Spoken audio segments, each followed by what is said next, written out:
Our next speaker is sort of a phenomenal individual who's done a lot of work in executive communications and a leadership coach. Alan Eagle spent 16 years at Google as a managing director of executive communications, where he did a lot of the communications around programming and was a real catalyst to the company's phenomenal growth and success. In his spare time, he's an author. He's written 3 sensational bestsellers. One that many of you have read, The $1 Trillion Coach, about Bill Campbell. The second is How Google Works.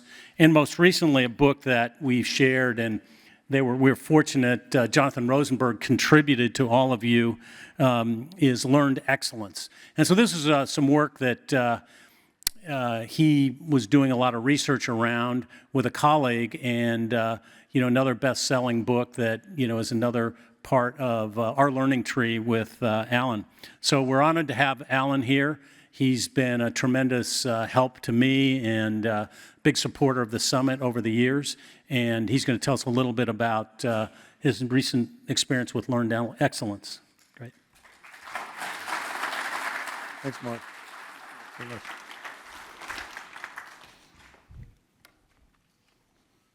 How you guys doing today? All right. Thank you, Mark, for that introduction. My name's Alan Eagle, as Mark mentioned. I'm a communications consultant, an author, an executive coach, and apparently the occasional speaker.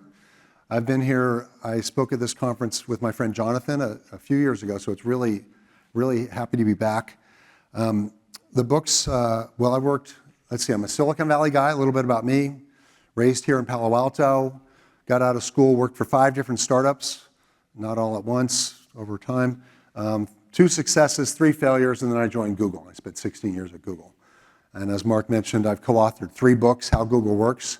We published 10 years ago. It's about the management principles of the company for its first 15 years.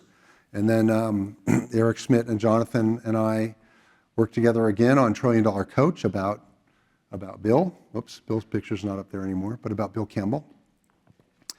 And then just recently we published Learned Excellence, and that's what I'm here to talk to you guys about today. So we're going to get into Learned Excellence, the mental disciplines of high performance. I'm going to cover each of the 5 mental disciplines, and they are values, mindset, process, adversity tolerance, and balance and recovery. So we're going to cover each one of those. For each one, I'm going to give you 1 or 2 tips, a couple of practices that you might try to take home. All right, so that's what I have planned for the next 40 minutes or so. Now, we're going to start with a bit of a thought experiment.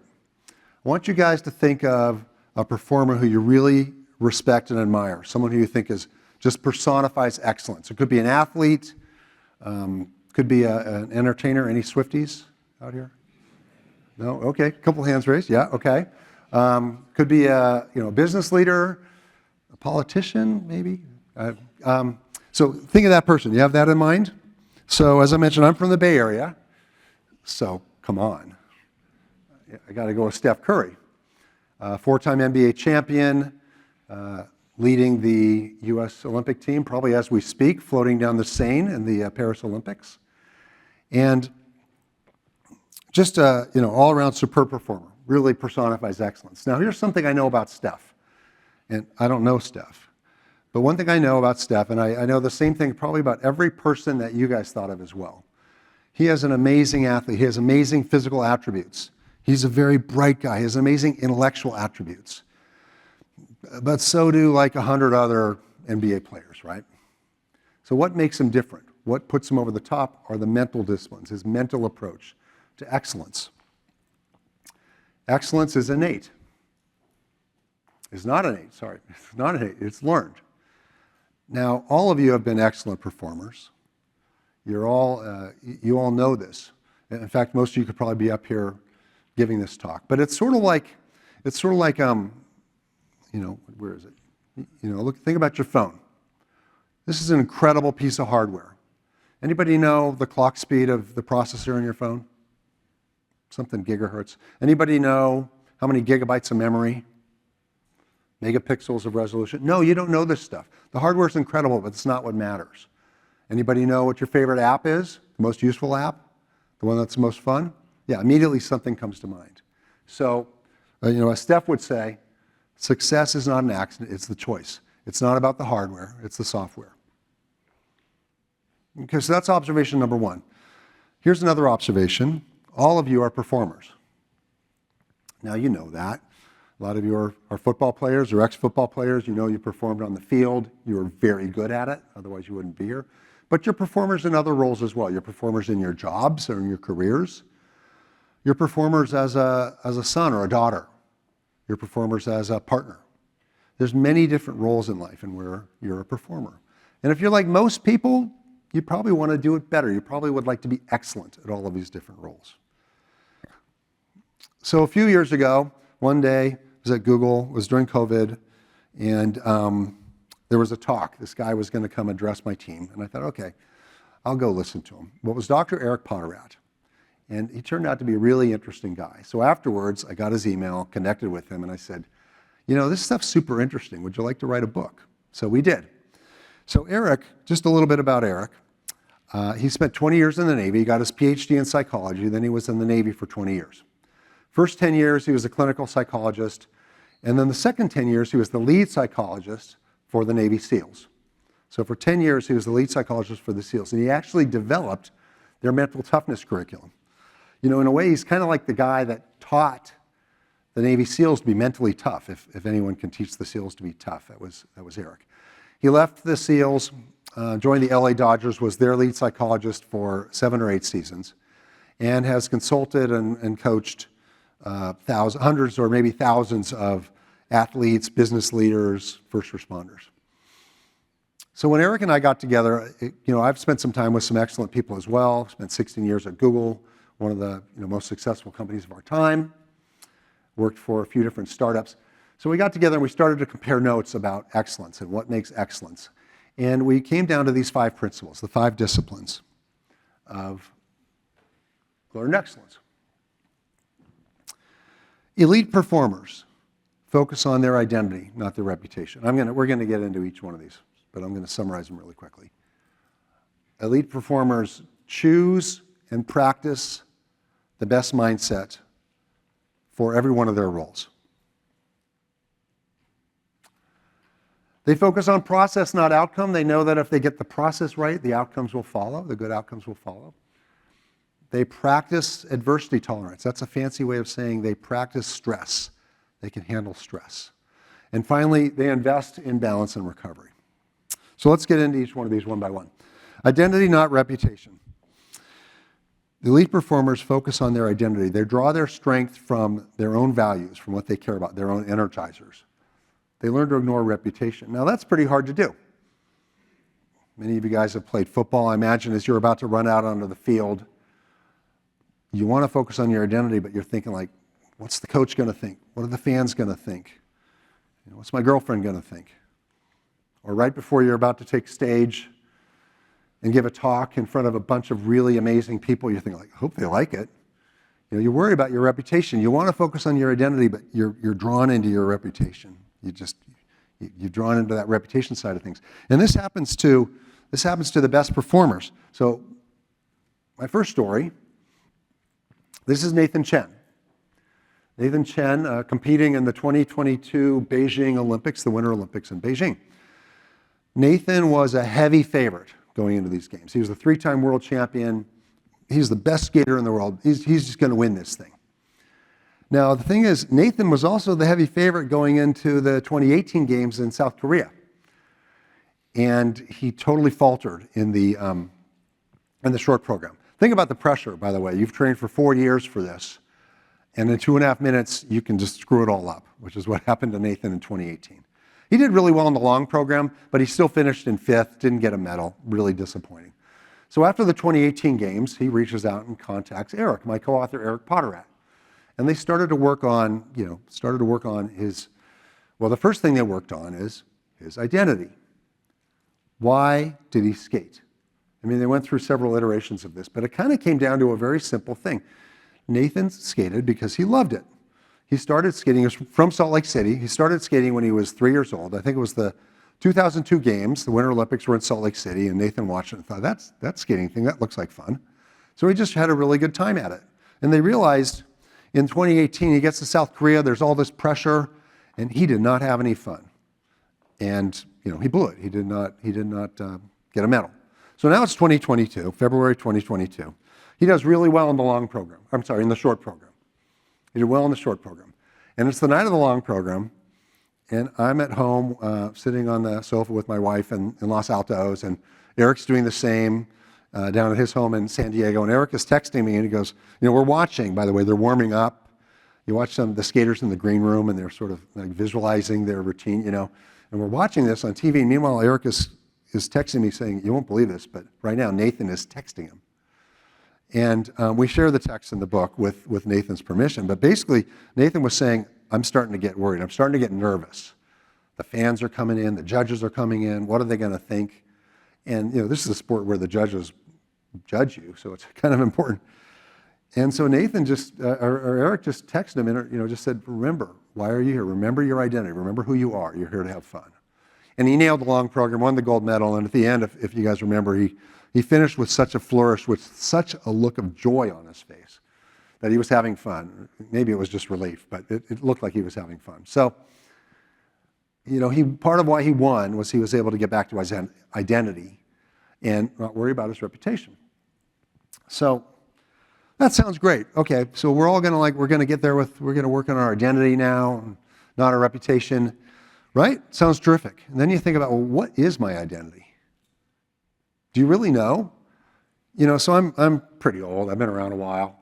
So I kind of know. Over time, you sort of know who your identity is. But what a lot of elite performers do is they accelerate that wisdom by really focusing, really thinking through what their identity is. And we have a little practice. We call it the values credo. So this is one way to really write down, really think through your identity. And it's pretty simple. Think about identity markers. Think about words that really capture your values, what you care about, what you enjoy, what energizes you. Write them down. Start with 10 or 15. Be expansive, 20 of them. Integrity, family, health, adventure, whatever it is.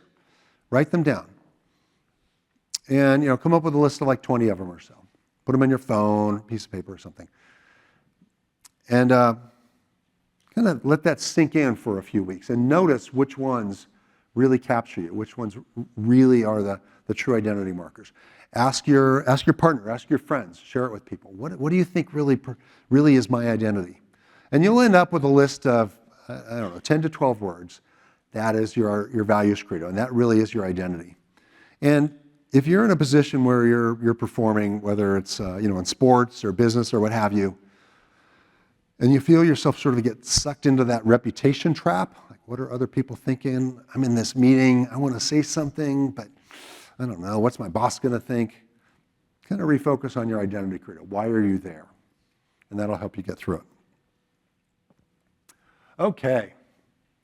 Identity, not reputation. 1 down, 4 to go. The best performers choose and practice the best mindset for each role. So there's 3 words there that are key. Choose, practice, and role. Choosing mindset. There's a lot of mindsets. There's the Mambo mindset, the warrior mindset, the I'll worry about it tomorrow mindset, the growth mindset, the grit mindset, a lot of them. And the thing is, most of us just sort of go with the mindset, that we wake up with that day. It's sort of mindset by default. Now, a lot of you are high performers. You've experienced a lot of excellence. So you have evolved to probably a really strong mindset, at least in one role as a performer. But what about in your other roles? The thing is that we don't have to just go with the default mindset.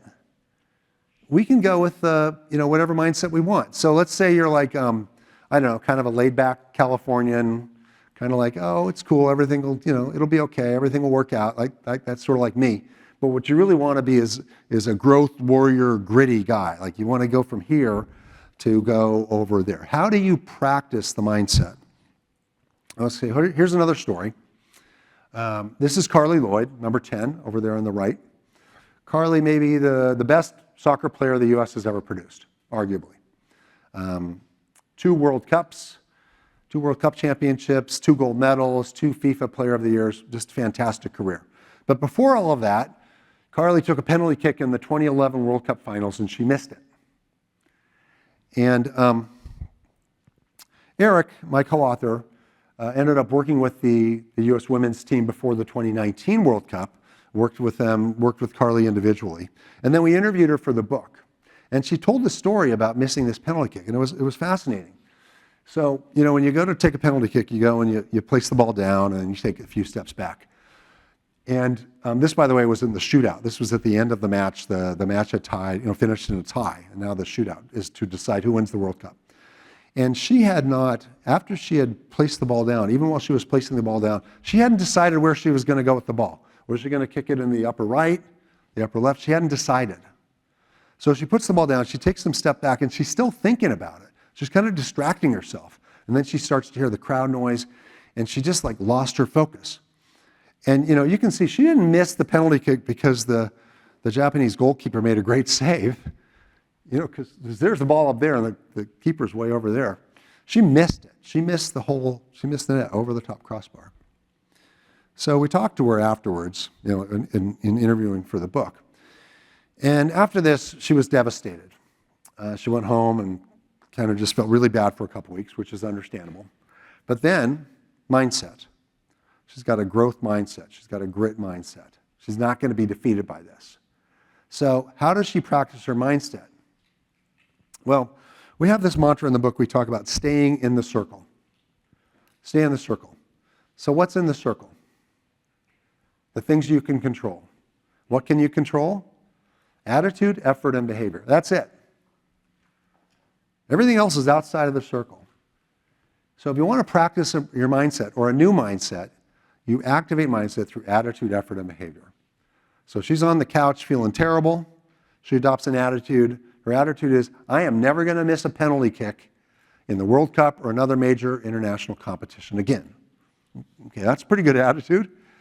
But it doesn't mean anything without effort and behavior. Effort, never a problem with Carly Lloyd. She practiced like crazy, worked really hard at it. But what she changed was her behavior.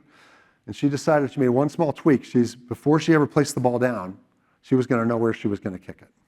She was going to decide that ahead of time so that her mind was clear. So attitude, effort, and behavior. You want to activate a new mindset. You want to change your mindset to a different type of mindset. Practice it by staying in the circle. Control the controllables. Attitude, effort, and behavior. Now, athletes have the great thing about being an athlete, a competitive athlete, is that you get a chance to practice your mindset all the time. In football, there's, 80 plays in a game, something like that. Baseball, you get up to bat 400 or 500 times a season.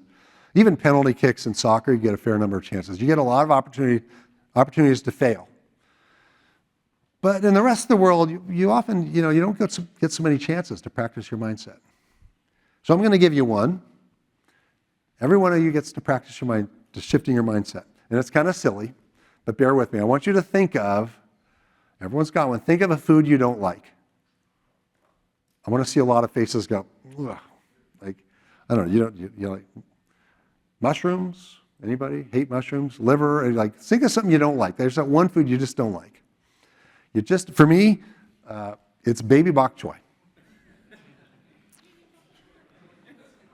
I don't know. It's not going to kill me, but I don't know. Baby bok choy, it's kind of weird, right? So I just don't like it. So what is that? That's a mindset. My mindset is I don't like it. Your mindset is you don't like whatever food that is. You don't like. It's not going to kill you. So if you want to practice changing your mindset, think first about your attitude. I don't like it. To change your attitude, I just haven't tried it in a way that I like yet. Maybe I do like it. Effort, from I'm never going to eat that stuff, I'm never going to cook with it, I'm never going to order it, to yeah, I'm going to keep trying it. And then behavior. I didn't like it in that Chinese stir-fry thing, but I bet if I go to that Thai restaurant and I smother it in peanut sauce, it'll be okay. So look, this is kind of a silly thing, but it's a really opportunity to change, to practice changing your mindset. Okay, the last thing I said about mindset was role. Now, I mentioned earlier you're a performer, and you're a performer in different roles. You're a performer in your family, you're a performer with your friends, you're a performer at work, maybe you're a performer on the field. Now, a lot of people have a kind of a problem shifting mindset. Let's say at work, let's say you're in sales. You're competitive, you're hard driving, you're a perfectionist. You tell people what to do, you go for the order.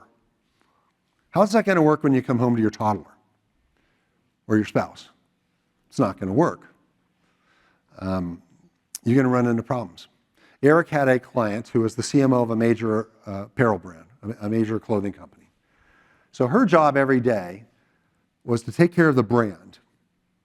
And the brand's job every day was to make people look good, look stylish, and feel good.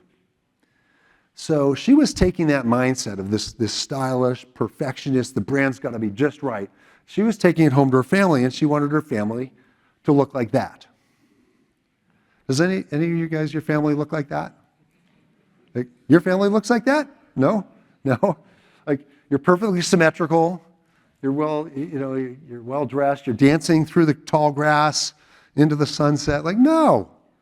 Nobody's family looks like this. That's what she wanted her family to look like. So Eric worked with her on changing her mindset when she goes from her work mindset to her home mindset. And it was pretty simple.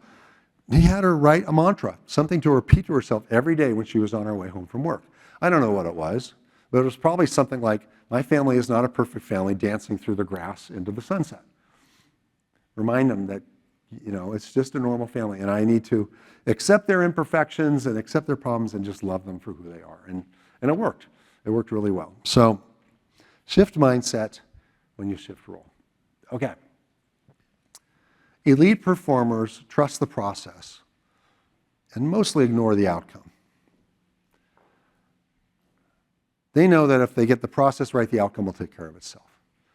Now, this can be really hard to do. We're all subject to these biases that make this really hard to do. We have an outcome bias. Basically, if things went well, if the outcome was good, the process must have been great. And if the outcome was bad, boy, that process sucked. So we have that bias. We have a recency bias. We won the game last night, so that's great. Or we lost the game last night, so that's terrible, even if we won 10 games before that. We're going to be more focused on the most recent outcome. And probably the most critical one, we have an action bias. If the outcome goes bad, I want to blow everything up. I want to change the process. I have to take action. I have to act. So I have another great story about this.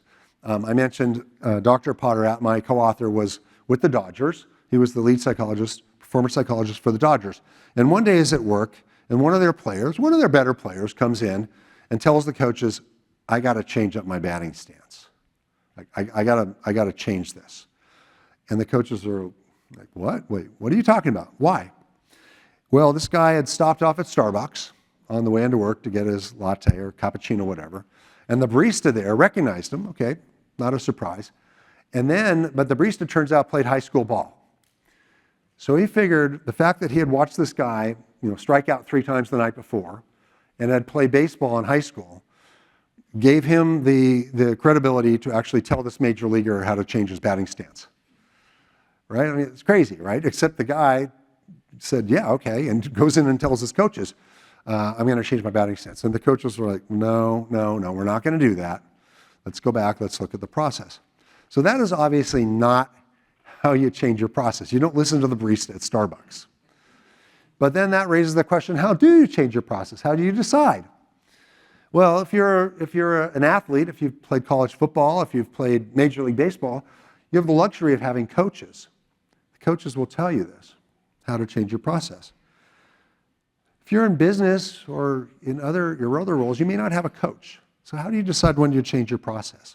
Well, you get a coach. I heard Greg talking earlier. I was in the green room and I heard him talking about a mentor, get mentors. And I always heard that advice when I was younger. Get mentors. Surround yourself with that personal board of directors. And I didn't do it, which was not smart. And part of why I didn't do it was I kind of couldn't figure out, I don't know, what am I going to have them do? Like we're going to get together for lunch once a quarter? Okay, but what? I don't know. I didn't really know. This is what you want them to do. You want them to be your vetted and valid coaches. So vetted means they're loyal to you. Their priority is your success. That's their number one. Not the team's success, not their success. They're totally invested in you being successful. That's the number one. That's a vetted coach. Number two is they're valid. They know what they're talking about. They're giving you feedback based on evidence. So they're not a high school baseball player who watched you strike out 3 times and thinks they can tell you what to do. They actually know what they're talking about. You know, like let's say you're dating, okay? Your parents or your siblings, they're going to be vetted coaches. Like they want you to succeed. They want you to find love and be happy and everything. Are they valid? Do you want them watching your dates? You know, no, probably not. So vetted and valid. Okay. Mental discipline number 4. Practice adversity tolerance. When I say mental toughness, when I say the phrase mental toughness, what comes to mind? What do you guys think of? Resilience, calm under pressure, confident, right? I think mental toughness is the ability to handle the human stress response. All of those all those adjectives that I talked about are about handling stress. You know, the human stress response is that thing that kicks in when things start to get really dicey and your mind sort of shuts down and your heart starts racing and maybe you start sweating and, you know, you just want to take off or you want to fight. You know, that's the human stress response. And that worked really well, you know, eons ago, but it doesn't work right now in most situations where you need to be able to think clearly. So you need to be able to master that. And as I mentioned earlier, Eric actually developed the mental toughness curriculum for the Navy SEALs, and that included a bunch of things you can practice to help you manage stress. So I'm going to go through these pretty quickly. Before you're coming into an event, a performance event, you know, could be a sales call, meeting with your boss, a date, meeting with investors, a game. Before you're coming into that event, you want to visualize. So, you know, if you're going to go give a speech on in a beautiful auditorium at Stanford, you might close your eyes and see the auditorium and see the people in the auditorium and hear them and feel them and visualize with all 5 senses as you go through the speech. You actually place your body there through visualization. And you're kind of tricking your mind into thinking that you've been there and you've done it. So if you've been there and you've done it a few times, by the time you actually get there to do it, it's not as stressful. And when you visualize, you also want to visualize things going wrong. Lots of times we visualize everything going just perfectly, but also think about the contingencies. You know, what happens if the slides don't work? What happens if the microphone doesn't work? What happens if there's a heckler in the crowd? Please don't. So I didn't really think that one through. But you know, you get my point. Have a plan B, a plan C, a plan D, and visualize those as well, all ahead of time. All of this helps reduce your stress when you get into the arena. And then here's one that is sort of interesting. Be self-aware. You know how pilots have a checklist? I'm not a pilot, but I assume they have a checklist. I hope they do. Before they take off, is there gas in the tank? Are the wings attached? Do the flaps work? All those things. They go through a pre-flight checklist, right? We've heard of that phrase, pre-flight checklist. Do the same thing when you're about to go into an important game or an important performance. Think about, how am I feeling? Did I get enough sleep last night? What else is on my mind? What are the stressors working in the back of my mind? Maybe I got some big fat bill I wasn't expecting. You know, maybe my son's got an important test today. You know, there's other things that are working in the back of your mind. Acknowledge them. You know, you can't really do anything about them, but if you acknowledge them, that can help reduce the stress. Okay, so those are before you get into the arena. Okay, now you're in the arena. Crank the dimmer switch. When you guys played football, did you have a song you played before you ran out on the field? Did you have something you told yourself? That was you signaling to your mind that, okay, we're going. Get into that mindset. Have a transition routine. Again, if you're going into a sales call, a meeting with your boss, what is a mantra you can tell yourself? Just repeat it over and over again to get you sort of in that mindset. Breathe, 4, 4, 4, 4. We talked to several Navy SEALs, interviewed them for the book, and this is the thing that came out all the time. This is something you can actually practice. Breathe in. Breathe out. Do that for 4 minutes, 4 times a day. You're practicing that so that when you actually get into a stressful situation, your body will naturally go to the deep breathing. Now that seems like a lot, 16 minutes of breathing a day, but think about it, you could do it when you're, I don't know, you're driving somewhere, when you're waiting in line, when you're watching TV, just breathe in and out. I did not know this until, we wrote this chapter in the book, but this is the closest thing you can get to pharmaceuticals. Breathing in and out is sort of like taking a Valium, and you don't have to take a Valium to do it, and it has an instant reaction. So it's a really good way to reset your body if you feel yourself getting into a stress mode. Segment goals. If you had a really big, ugly goal that's like, man, there's no way I can do that. That's incredibly stressful. Break it down. I was at a conference earlier this week giving a talk, and their guest speaker at the dinner that night was Nick Saban, Coach Saban. So it was super cool to hear him. And he told this story about, he was coaching at Michigan State. I think it was 1998 or 1999, and they were 4-5, and they were going to go play Ohio State, who was 10-0, number one in the country. And he's sitting there going, what do I tell my players? There's no way we win this game. Like, there's just no way we're going to win this game. And he actually talked to a sports psychologist, and the sports psychologist told him this: segment the goals. Don't tell the players to go out there and win the game. Don't even tell them to win the quarter. Just win the play. Okay, I won that play. I feel a little better. I'm going to win the next play and the next play. So take big audacious goals, segment them down. That'll help you build momentum and reduce the stress. Counter fixed beliefs. These fixed beliefs are normally telling you it's normally negative self-talk. It's imposter syndrome. Hear it in your mind. Stop it. I do belong here. I can do this. I can win this next play. Remember the team. You guys are all many of you played a team sport. If you just stop and think of the teammates around you, everyone's there working together. That helps reduce stress. And then my favorite is black box it. We're going to practice this one for a minute. Black box it. When you, let's say you're playing a game. You're an athlete. You're playing a game and you screw something up. You miss a penalty kick. You miss a tackle. You're a tennis player and you hit that one wide down the line. Unforced error. Well, at that point when you screw something up, you're in a sales meeting and you just say something dumb. You have a choice. Okay, you can go this way, and that's the way of stress. That's the way of thinking about, how did I do that? How could I have screwed that up? Oh my God, that was terrible. Of ruminating on that mistake you just made. And that's what most of us want to do. Or you can go this way, which is, I'm going to forget about that. I'm going to put it away. I'm going to get back on track. And an easy way to do that, one way to do that, it's hard to do, but one way to do that is think about a black box. So close your eyes for a second. Think about a black box. Okay, it's a shoebox, it's a treasure chest. Think about that black box. Think about something you want to forget. And take it and put it in the box and close the box.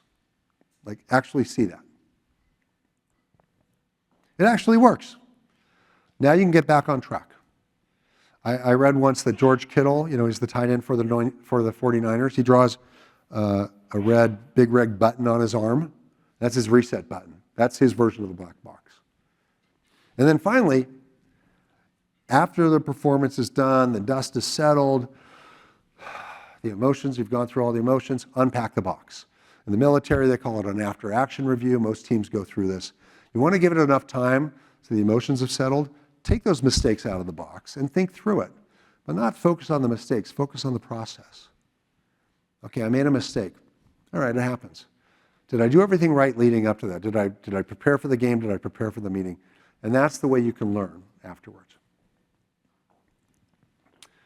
All right, last one. Invest in balance and recovery. So we're going to get philosophical for a minute. Think about, what are the different aspects of life?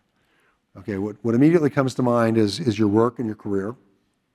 And then second is your relationships, your family, your friends. There's other aspects of life. There's the hobbies, the things you do for fun. There's your health. None of that matters if you're not healthy. There's spirituality, whether that's religion or just thinking around, going around saying, why are we on this earth? And finally, there's legacy. What impact are you having? How are you making a difference? These are many different, we call them the pillars of life. The elite performers invest their time and their energy across all 6 of these pillars to achieve balance.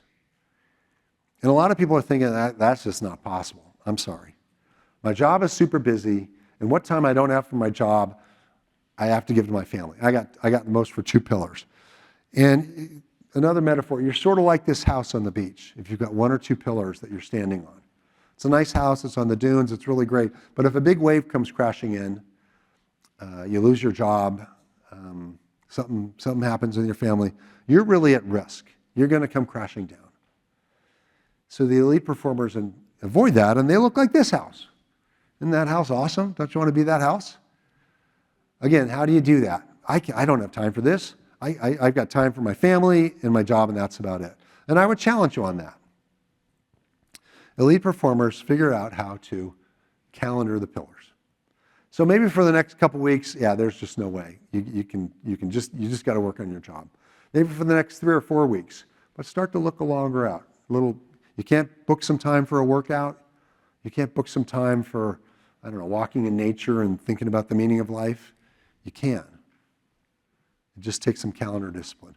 Now, I have advice for you. Try yoga. Think about yoga. It's spiritual, like namaste. It's healthy. It's a hobby. And you can do it with your spouse. That's 4, right there. 1 hour, you have knocked 4 out. So, all right. These are the mental disciplines of high performance.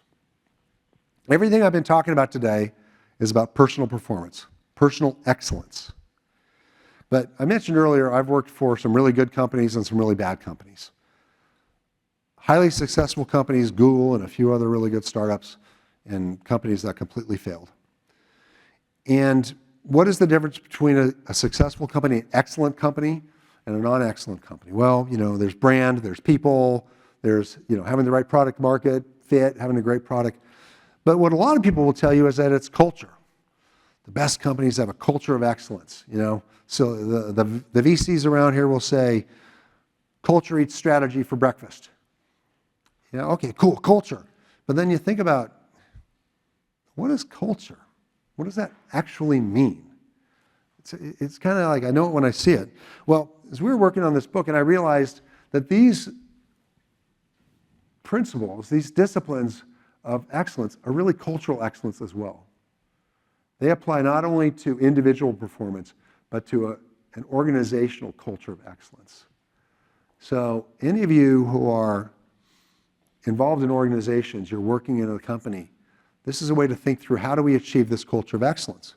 We'll go through them one by one. Identity, not reputation. You want a company that is based on a purpose, a set of values, and a mission, and doesn't waver from those just because some bad news comes in or something, right? The company is anchored on actually a purpose and a mission. You want a company that has a mindset of growth, that has a mindset of risk-taking, that has a mindset that, okay, we're going to try new things, we're going to go into white spaces, and if we fail, we're going to learn from that. We're going to fail well. That's a mindset. That's a cultural mindset. You want a company that focuses on process, not outcome. When something goes wrong, we're not just going to blow everything up. We're going to go back and we're going to look at our process. We're going to use our leaders. We're going to use our advisors to go back and look at the process and continually improve our process. You want a company that when things, when the stuff hits the fan, when the stress goes high, they don't lose it. They don't start yelling at each other. They stay calm. They understand how to handle adversity, and they get better at it. And then finally, they invest in balance and recovery. They invest in community. That's one of the things that Bill Campbell really stood for.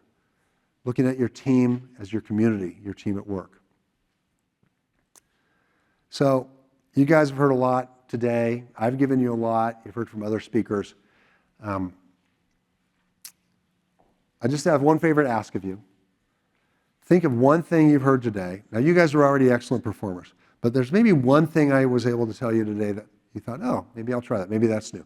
Think of just one, write it down, and when you go back to work or when you're done with the conference over the weekend, say, yeah, I'm going to try that out, and just give it a shot, and you'll be on your way to becoming even more excellent than you already are. Thank you very much. It's really a pleasure to be here.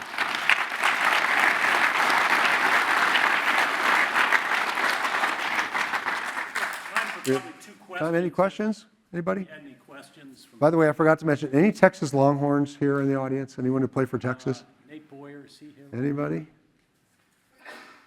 My mother-in-law is here visiting from Texas and is the biggest Longhorn fan anywhere. And thought maybe there would be some Longhorns here. Any questions about this? In the back, here we go. Hi, Doug White from University of Massachusetts. Question for you about kind of in this current climate, America, 21st century, people define themselves a lot by what do you do or what's your title or what's your function. How would you recommend maybe this room take that and twist that a little bit? How do we define ourselves? Are the pillars the way to do that in terms of how you interact with your environment? Or what recommendations would you have there? Yeah, I mean, when I talked about the values credo, but I don't think you would say, when someone says, hey, what do you do? And you say, well, I stand for integrity. You're probably not going to repeat your values credo, right? But I would think about what are your roles and expressing yourself, because you may get, you may earn money from your job, but you may earn sustenance from your community or from something else. So I would think through that. And then I think, I kind of think back to our last book about Bill Campbell and the $1 Trillion Coach. And, one of the things that really was one of the traits that Bill would look for in people is are you coachable? There's a great John Wooden quote. I know it's Jonathan Rosenberg's favorite. It's what you've learned after you know it all that counts. So, if someone asks you a question like that, you might respond with, well, I'm still learning, I actually think it's a great interview question, not what did you do, not what did you accomplish, what did you learn? So I think, that's a nice way to approach any conversation like that. Be coachable, be a learner. One more question. Oh, see? Here we go. Yes, sir. Just need the... Thank you. How would you recommend separating yourself from an identity that is only tied to achievement and finding something more? Why do you want achievement? Go deeper. What is the drive for achievement? Having an identity tied to achievement is fine, except there's a reason you want achievement. Does it make you feel better? I would try to just go deeper. Nothing wrong, of course, with being a high achiever. And I'd also round it out. There's other things as well. Achievement is a value of yours. If excellence is a value of yours, great. Is that the only one? In the values credo, we talked about 10 or 12. So I would try to go a little deeper and challenge yourself a little more on that. Great. Hey, Alan, could we share these slides with the audience? Absolutely, yeah. So if everybody's fine, we'll distribute the slides. I think there's some terrific content. You all received the book as a gift from Jonathan Rosenberg. So Thank you, Jonathan. Jonathan's a terrific fan. He couldn't be here today, but we really want to thank Alan, all the terrific work he's done. He's been a great supporter of the summit and his terrific research and authorship. So thank you, Alan. Thanks, everybody.